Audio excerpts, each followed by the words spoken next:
Okay students, अब एक last topic है सोप एंड डिटर्जेंट। इसको डिस्कस कर लेते हैं कि सोप और डिटर्जेंट क्या है।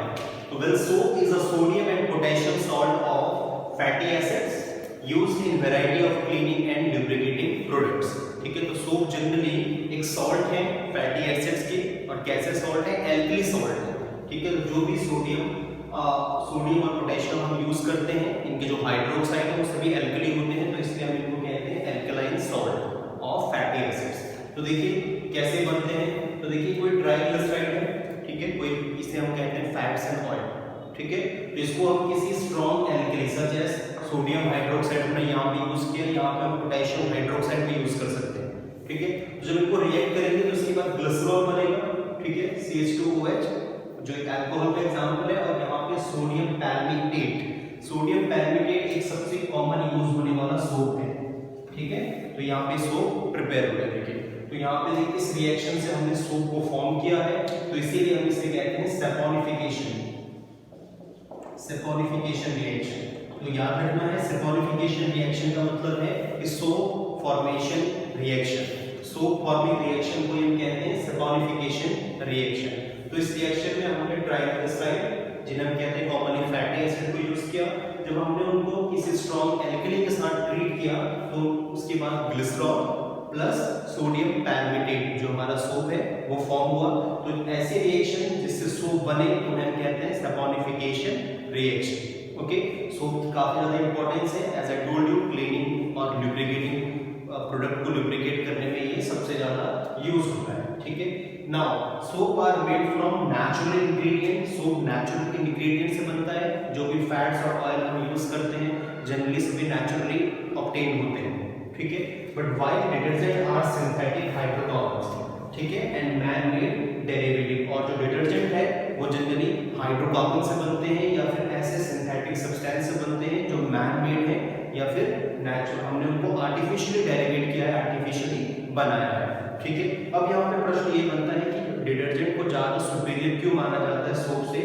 सो द सिंपली रीजन इज कि डिटर्जेंट जो होता है वो हार्ड वाटर में डिसॉल्व हो जाता है या हार्ड वाटर में अपना एक्शन शो करता है, व्हाइल सोप जो है वो हार्ड वाटर में अपना एक्शन शो नहीं करता। अब यहाँ पे प्रश्न ये बनता है कि हार्ड वाटर क्या है? हार्ड वाटर जनरली एक ऐसा वाटर है जिसमें किसी पर्टिकुलर मैग्नीशियम या कैल्शियम के सल्फेट या बाइकार्बोनेट प्रेजेंट है। ठीक है, जिससे उसमें सोप डिसॉल्व नहीं होगा, सोप अपना एक्शन परफॉर्म नहीं कर पाएगा, while detergent can perform their action. ठीक है, डिटर्जेंट अपने एक्शन परफॉर्म उसमें कर सकता है। ठीक है, तो ये बेसिक डिफरेंस है सोप और डिटर्जेंट में कि सोप जनरली हार्ड वाटर में अपने एक्शन को शो नहीं कर पाते, क्लीनिंग एक्शन को, जबकि डिटर्जेंट अपने एक्शन को शो कर सकते हैं।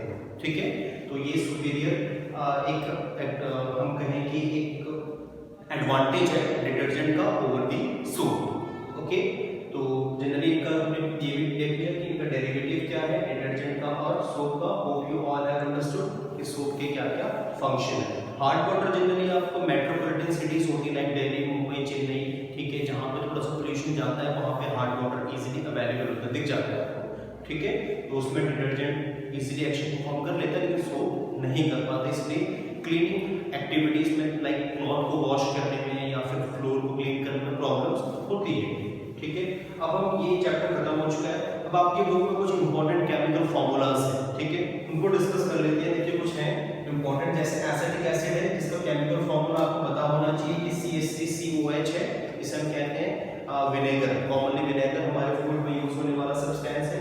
बेकिंग सोडा NaCO3, ठीक है, सबसे common. Washing soda generally clothes को वॉश करने में यूज होता है। सोडियम कार्बोनेट भी कहते हैं इसको, इसे हम सोडियम हाइड्रोजन कार्बोनेट या सोडियम बाइकार्बोनेट भी कहते हैं।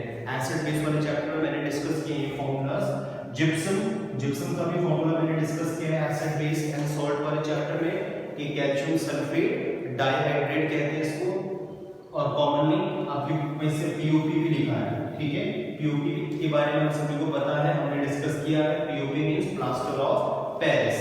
ठीक है, तो क्या होता है जनरली जिप्सम कैल्शियम सल्फेट, ठीक है, इसे हम कहते हैं डाइहाइड्रेट। तो जनरली जब हम इसको हीट करें अराउंड 100 डिग्री सेल्सियस पे, तो इसमें से वाटर का मॉलिक्यूल लॉस हो जाएगा। ठीक है, और ये बनेगा कैल्शियम सल्फेट।